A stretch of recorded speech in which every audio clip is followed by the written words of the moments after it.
Hi, okay. So, students who are here with me today, thanks for showing up. And to all of you who will be tuning into this video later, thank you for watching. This will just be a short overview of the stones that I use in healing. I don't have time to go over them all in depth today. I will be doing so after this video with my students. But for those of you who are watching as part of the weekly Somnostica information videos, I just wanted to offer this to you. So, first thing we have here, this is a Merkaba, and I personally use this as a meditational device, sort of aiding meditation and intuition. It is considered to be a sort of spiritual vehicle for ascension. And I do suggest anybody interested to look up. There's a great deal of literature about this ancient biblical sort of sacred geometry. Two gems that I have, or stones that I have here, these are shards of kyanite. Kyanite is a bit rare and it's also kind of hard to cut, and so a lot of times you'll find it in these shards if you go to pick some up. It's used to align the chakras. It's very powerful in doing so. You can also place this on the throat chakra, mine the blue color. I have here a piece of fluorite, and I think that everyone here in the class can see this, right? That it's got like this purple tip. Purple fluorite helps with meditation and psychic growth. Green is an all-healing, very gentle, calming, heart-based issue stone. So these two together, the colors together, make for a great stone just to have in your arsenal. Spend a little moment to talk about Labradorite. It is a really good stone for somebody that has anxiety, depression, they're dealing with hopelessness. That replaces all of those with inspiration and confidence, a lot of positive aspects. This is the sister stone of moonstone, so this is the crone to the maiden goddess energy in both of those stones. You can wear it at all times, but mind you, if you are wearing spectralite, which is the clear form of Labradorite, that's kind of too strong to wear at all times, and you don't want to do that. It can give you a very positive effect, but it's not for, walking around doing your job and grocery shopping. This is my recorder crystal. It's a quartz crystal, and I want everyone to remember that if you're dealing with crystals of this size, a lot of times they amplify whatever frequencies are around them, much like, a radio, those old crystal quartz radios. But so don't wear these at all times. Meditate with them, give them an intent, and then leave them with your other crystals until they are to be used. So here for the crown chakra, this is quartz. Of course, can be used on all chakras, but we have quartz, selenite, which is very good with connecting somebody to their sort of aural body. It does mean moonstone, but it's not an actual moonstone. It will definitely give somebody powerful psychic connection, connects you to the light body, good with pregnancy, fertility. It's got a water energy to it, and it charges the other stones around it. These two stones are moonstone. They don't really look like maybe what you expected. I have a weird knack for picking out the sort of ugly ducklings. But moonstone is sacred in India, and it's considered to have goddess energy with it, used during the waxing of the full moon. It is a protective stone, and some people find it useful to use in love spells. I personally, karmically, don't suggest that. But yes, so place this on the brow chakra for intuition uses, and place this on the sacral chakra to deal with the female, goddess energy, love issues.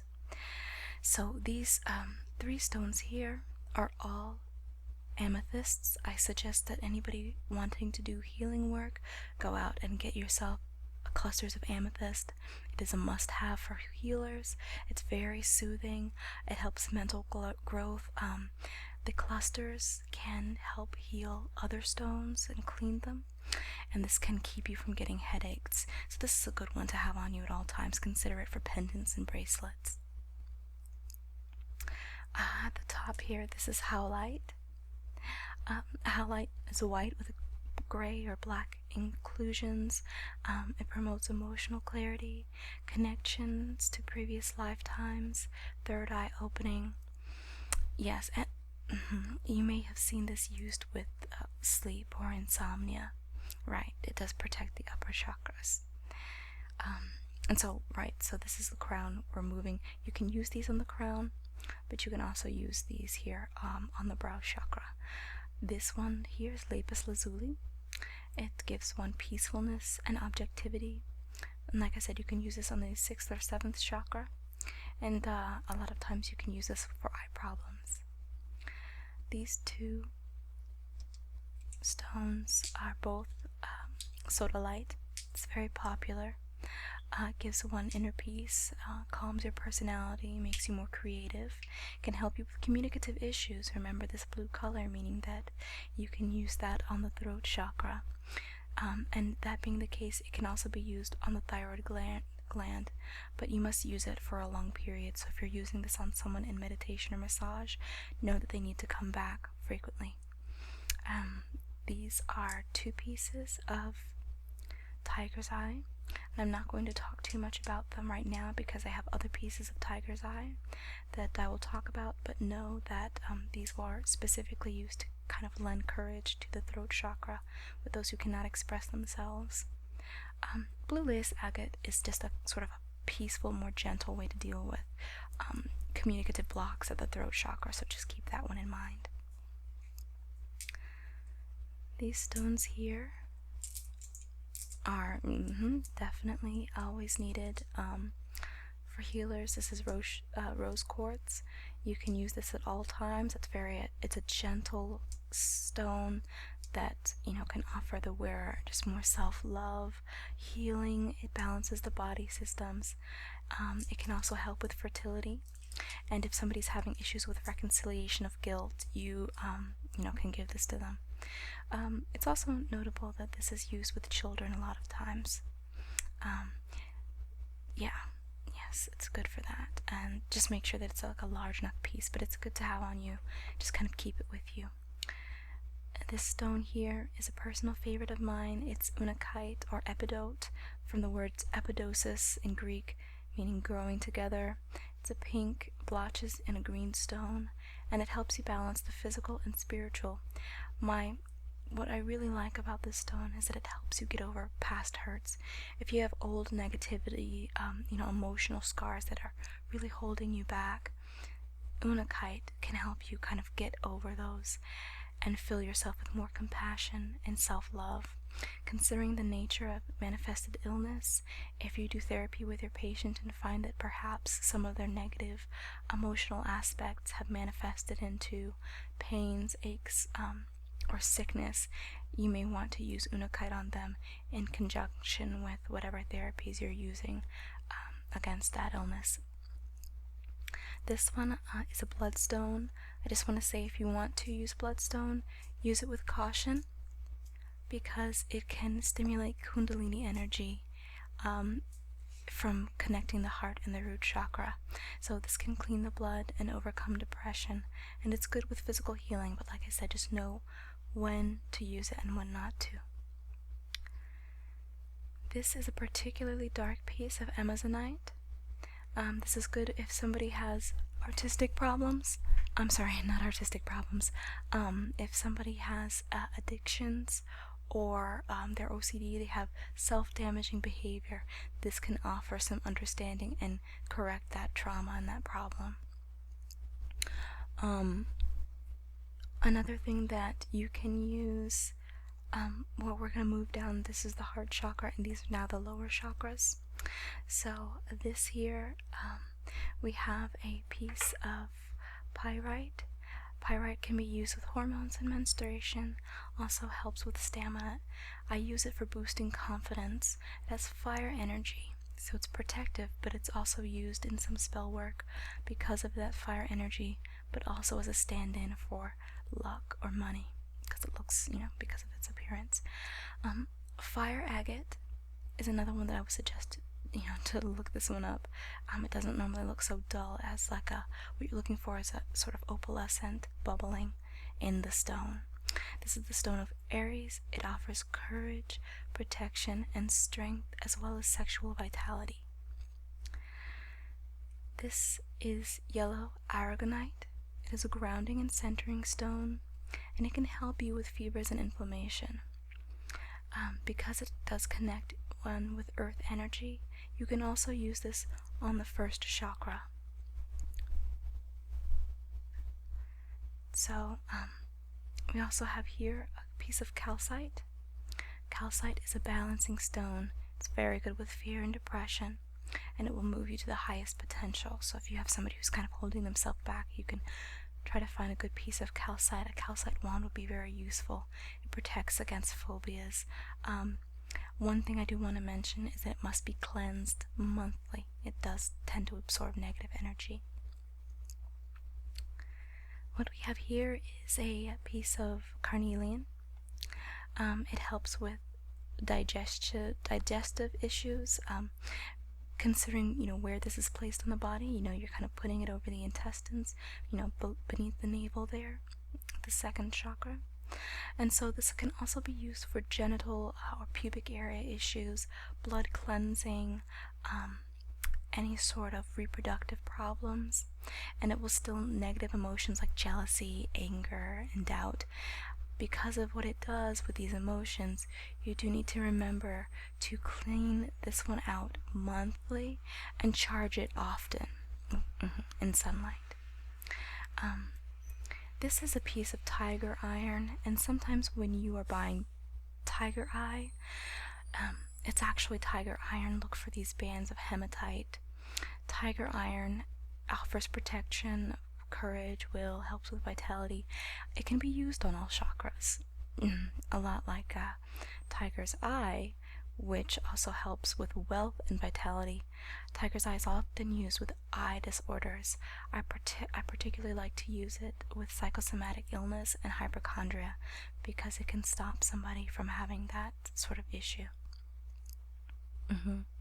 Right, like if somebody just has a lot of fears, but they're manifesting the subject of their fears, then I would suggest doing pranic healing with the aid of tiger's eye, doing healing massages with tiger's eye, or yes, you can give them a pendant, because you can keep that one with you. Moving on to citrine. Citrine is an abundant stone. You do not need to cleanse this or charge it. I mean, you can, but you don't need to, and so it's good that you're never kind of keeping anything yucky in it. It does promote optimism. It's good for magic if you're doing rituals for abundance or wealth.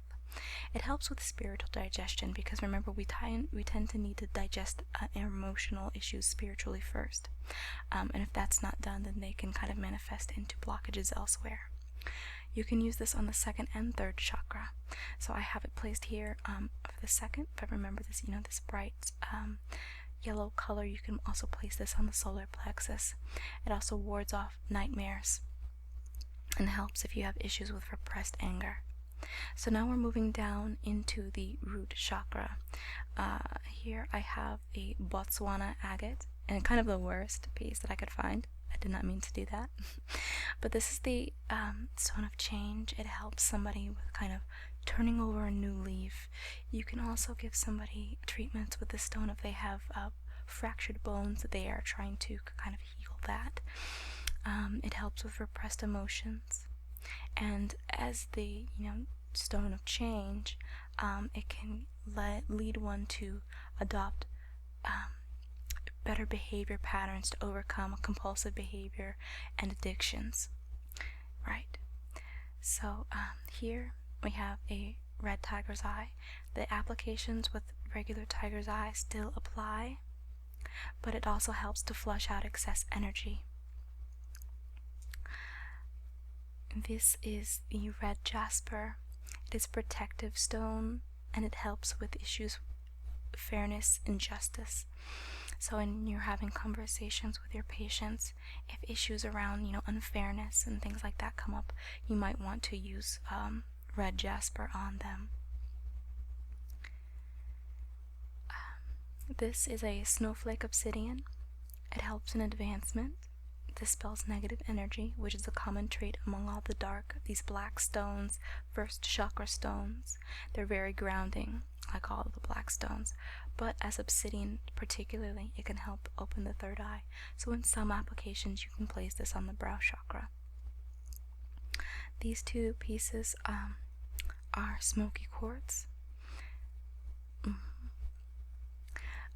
Sometimes when you see this, it's got like a brown color to it. It can be much darker.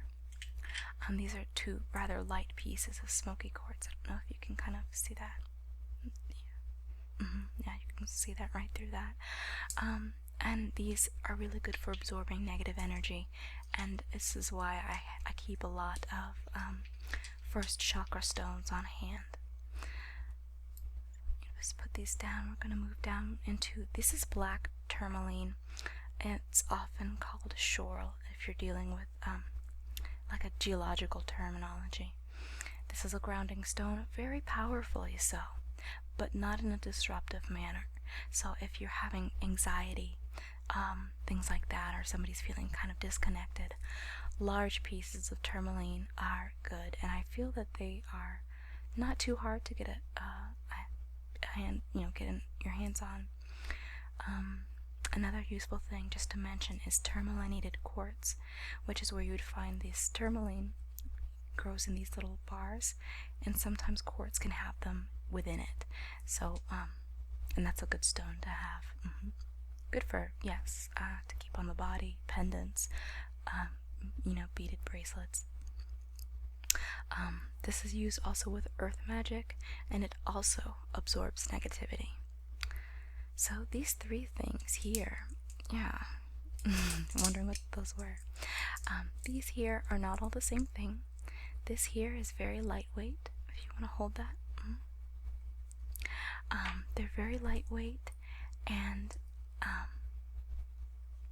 it almost feels like tar, but it's a piece of glass formed with lightning strikes the ground. It's called an Apache tear, and it heals grief. If you have past hurts, it can help you get over that and move a lot of that sadness out. It's also protective and grounding. Once again, I can't say that's enough, but that is a common thread with your black stones.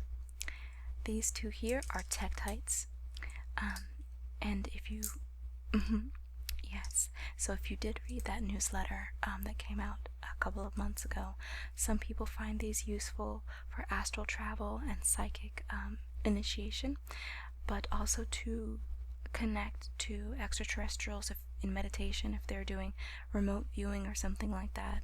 And if that interests you, I would definitely suggest to do some research of your own. They have a very high vibration, and that's why they're used in these applications.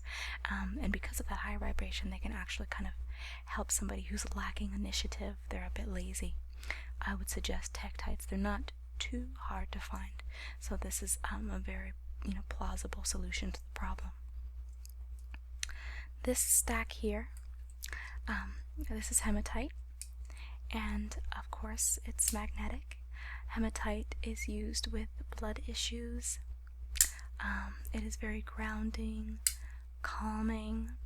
Now, the one warning that I do have about hematite is that it will return negativity to the sender, which is generally, fine if you're wearing this or them using this to kind of ward off extra energy if you're out in public. But also remember that if you're the one sending yourself negativity through doubts and things like that, that's going to be amplified and sent right back to you. So until you can keep mindful of your negative thought patterns, I would not suggest wearing hematite at all times.